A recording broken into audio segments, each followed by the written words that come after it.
Hola babies, ¿cómo están? ¿Cómo se encuentran? Espero que muy bien. Gracias por acompañarme en una semana más de este refugio literario.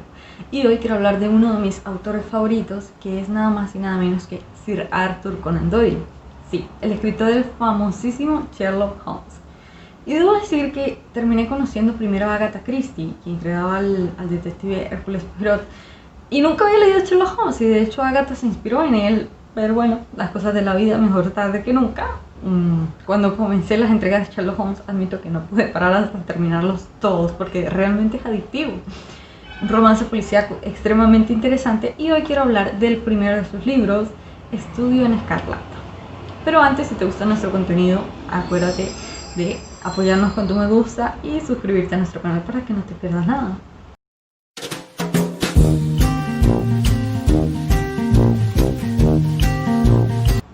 Entonces, Estudio en Escarlata es el primero de los libros donde aparece el famosísimo detective, y allí va a conocer a su posteriormente mano derecha, el Dr. Watson.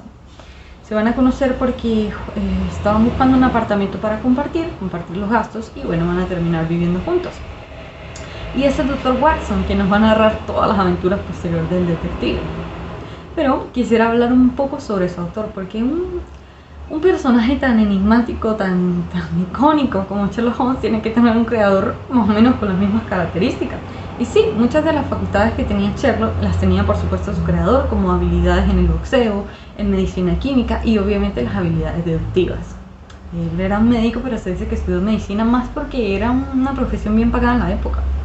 Algunas diferencias, por ejemplo, sería que Sir Arthur Conan Doyle sí era fan de la política, incluso participó en algunas elecciones, y el personaje de Sherlock, a pesar de que ayudaba a la policía, y no tenía interés en la política.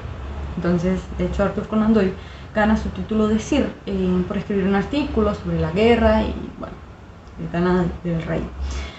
Otra curiosidad que no tenemos cómo corroborar, por supuesto, es que se dice que el autor termina envolviéndose en cuestiones del espiritismo después de perder a su hijo en la Primera Guerra Mundial, y que estos viajes y asuntos que él hace como espiritista lo debilitan y conllevan a su posterior muerte.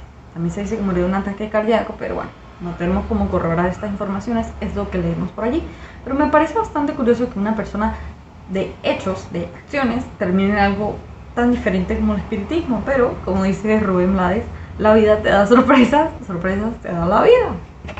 Uno de los motivos por los que escogí este libro para esta semana fue que hace poco se estrenó en Netflix la película Enola Holmes, que habla sobre la hermana menor del famoso detective. Pero se dice que Netflix ha sido demandado por haber atribuido a Sherlock cierto sentimentalismo que no posee el personaje. Y van a decir, pero el autor ya está muerto, ¿cómo lo van a demandar? Sí, Sherlock Holmes tiene el derecho público, vamos a decir, de hecho tiene muchas adaptaciones en el cine, en la televisión, etc. Pero no se le pueden cambiar las características primarias, esenciales de esa personalidad del detective. Entonces, al haberlo vuelto a un poco más sentimental, vamos a decir, que vemos que él aquí como que se ve un poco emotivo por su hermana. Esto no era un atributo del Sherlock original, porque en sus libros vemos que él no tenía esas relaciones interpersonales. Y otra cosa súper curiosa es que su frase probablemente más famosa, elemental, mi querido Watson, que yo creo que todo el mundo conozca o no conozca al detective, la ha escuchado, realmente no se encuentra en ninguno de sus libros.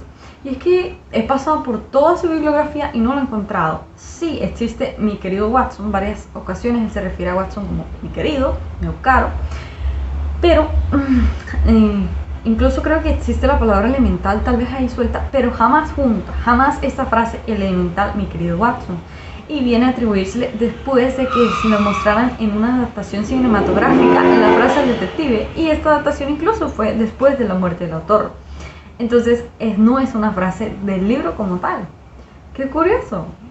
Una de mis citas favoritas literarias, como lo mencioné en otro video, es del signo de los cuatro, que dice que cuando eliminamos lo imposible, la hipótesis que quede, por más improbable que sea, debe ser la correcta. Claro, parafraseando. Y Otras curiosidades sobre este famoso escritor británico es que cuando estaba en la universidad conoció personajes tan icónicos como Robert Louis Stevenson, otro famosísimo escritor, que por cierto mi obra favorita de él es El extraño caso de Dr. Jekyll y Mr. Hyde, pero tiene otros muy famosos como La isla del tesoro, etc. Y otros amigos que le inspirarían por sus capacidades deductivas al famoso detective.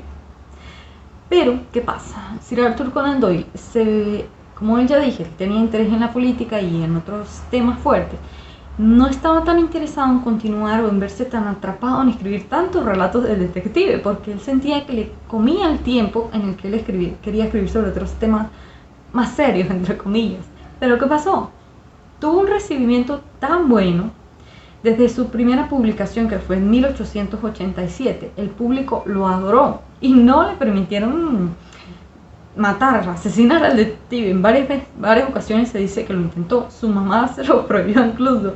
Y en uno de sus libros, El problema final, que vemos que el personaje tiene una muerte, se deja obligado por la presión del público, de protestas y demás, a revivirlo en otro libro que se llamaría El regreso de Sherlock Holmes.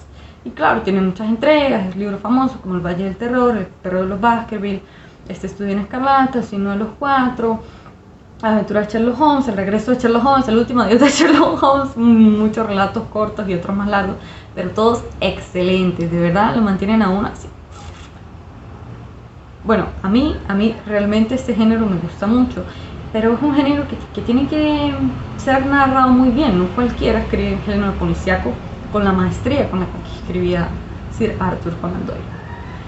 Y bueno, en sus intentos por dejar de lado a Sherlock Holmes, incluso se dice que él tornó sus entregas muy caras, que lo vendía a un precio excesivo porque creía que ya no se lo compraran, pero las editoriales lo seguían pagando cualquier costo y esto lo tornó uno de los escritores más famosos, más ricos de la época. Curioso, ¿no? Ser rico en algo que realmente no quiero hacer. Bueno, ojalá todos tuviéramos esa suerte. Para mí es una obra prima, vale completamente la pena. Y si eres como yo, que lo conociste tarde o incluso no lo has conocido, no pierdas ni un minuto más y búscate la primera entrega. No necesariamente tienen que tener un orden cronológico para leerlo, porque cada historia tiene su propia trama, pero es muy interesante por lo menos empezar con este primero, Estudio en Escarlata, porque Watson, como recién está conociendo a Sherlock, pues nos va a hacer una descripción bastante completa y es bastante interesante. Recomendado 100%. Y si te gustan otros romances policíacos de otros autores y quisieras recomendar uno, déjamelo saber en los comentarios. Un abrazo.